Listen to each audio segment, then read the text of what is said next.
Hello, good morning. চলো আজকে তোমাদের সঙ্গে একটা স্পেশাল ব্লগ শেয়ার করি। তো আজ থেকে ঠিক ১ মাস আগে ২৫শে ডিসেম্বর আমার কোলে আসে আমাদের ছোট্ট সোনা। তো আজকে তারই ২১ দিনের ষষ্ঠী পুজো। তো চলো তোমাদের সঙ্গে পুরো ব্লগটা শেয়ার করি।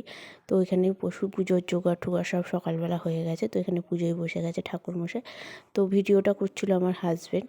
তো দেখতেই পাচ্ছ এখানে মনসাতলায় আমাদের ষষ্ঠী পুজো হয়, কারণ আমাদের এখানে কোনো ষষ্ঠীতলা নেই যে ষষ্ঠী পুজোটা ষষ্ঠীতলায় করবে।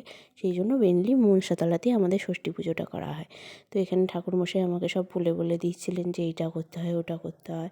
তো এখানে দেখছো মাটির রাস্তার উপরে একটা মাটির ঢেলা রেখেছে, তার উপর ওই কাজললতা আর আমার চুল দিয়ে কি ২১টা গর্ত করতে হয়, তার মধ্যে ঠাকুরমশাই কী সব হলুদ তেল এইসব দেয় আর কি। তো ওর ওপর আর কি মেনলি আমাদের সোনাকে শোয়াবে বলে। তো এখানে আমি ওটাই করছি, আর পাশে দাঁড়িয়ে আমার বড়মা সব দেখিয়ে দিচ্ছিল যে কীভাবে কী করতে হয়, কারণ কিছুই তো জানি না আমি এইসবে। তো দেখেছো এখানে সব করানো হয়ে গেছে এবং কলা পাতার ওপর ওকে জামা প্যান্ট পরিয়েই শোয়ানো হয়েছে, কারণ খুবই ঠান্ডা আর সেই সময় ঠান্ডাটাও খুব ভালো পড়েছিল। তো সেই জন্য ওকে সব পরিয়েই শোয়ানো করানো হয়েছিল, যাতে কোনো ঠান্ডা না ওর লাগে। তো এখানে সবাই বলছে কাঁদ কাঁদ কাঁদ, তো লাস্টে অলমোস্ট একটুখানি কেঁদেই ফেলেছে ও। তো এখানে মুখটা আমি মেনলি ঢেকে দিয়েছিলাম, কারণ এখন এই বাড়ি থেকে আমি মুখটা দেখাতে বারণ করেছি, আর আমিও নিজে দেখাতে চাই না। তো সেই জন্য মুখটা এখানে ঢাকা দিয়ে দিয়েছিলাম আমি। তো এখানে ওর মাথা ছুঁইয়ে ঠাকুরমশাই আর কি বাতাসা হরিণর দিচ্ছিল। তো বাড়ির কজন আর কি যারা ছিল বাচ্চা কটা ছিল, তো তারাই বাতাসাগুলো আর কি কুড়াচ্ছিল।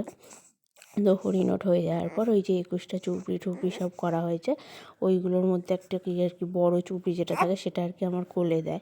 তো ওইটাই এখানে দেওয়া হচ্ছে এবং বলে দিচ্ছে যে ওটা নিয়ে একেবারে বাচ্চা নিয়ে উঠতে হয়। তখন পুজো কমপ্লিট হয়ে যাওয়ার পর এখানে বসে বসে উনি বাবার কোলে দোল খাচ্ছে। তো ভিডিওটা ভালো লাগলে ভিডিওটা লাইক অ্যান্ড সাবস্ক্রাইব করে দিও চ্যানেলটা। তো আই হোপ তোমাদের ভিডিওটা খুব ভালো লেগেছে। Thank you for watching.